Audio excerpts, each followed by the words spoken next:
চট্টগ্রামে চাঞ্চল্যকর হজের টাকা চুরির মামলায় প্রধান হোতা সাকিব সহ দুজনকে গ্রেফতার করেছে ডিবি। উদ্ধার করা হয়েছে নগদ টাকা ও স্বর্ণালংকার। চক্রটিকে ধরতে এখনও চলছে অভিযান। চট্টগ্রাম থেকে মোহাম্মদ জালালের ক্যামেরায় দেদারুল ইসলামের প্রতিবেদন, জানাচ্ছেন পিন্টু হাজং।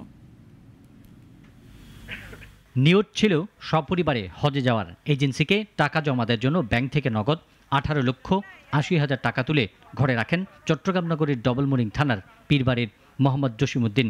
ঘরে টাকা রেখে একদিনের জন্য ঢাকায় যান পরিবারটি। এসেই মাথায় হাত, জানালার গ্রিল কেটে চুরি করে নিয়ে যায় নগদ 18,80,000 টাকা ও 13.5 ভরি স্বর্ণালংকার। চুরি করে অন্য মামলায় আত্মসমর্পণ করার কৌশল নেয় চোর চক্রের সদস্য রাতুল।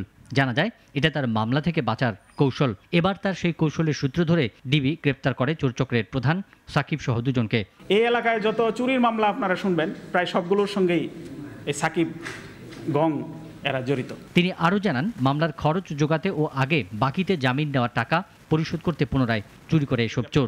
তার কাছ থেকে আমরা এই দুইটি 6.5 ভরি একটা গলার হার তার কাছ থেকে আমরা উদ্ধার করতে সক্ষম হই, তার বাসা থেকে। চোরের কারণে এবার আর হজে যেতে না পারার আক্ষেপ হলেও আগামীবার যাওয়ার আশা করছেন এই দম্পতি। প্রায় 16 লাখ টাকা এখনো রয়ে গেছে। প্রশাসনকে আপনাদের মাধ্যমে অনুরোধ করব, এটা যেন ফাইন্ড আউট করব। কোরবানিকে কেন্দ্র করে আরও সক্রিয় হতে পারে চোর চক্র, তাই প্রশাসনের আহ্বান সর্বাত্মক সতর্কতার।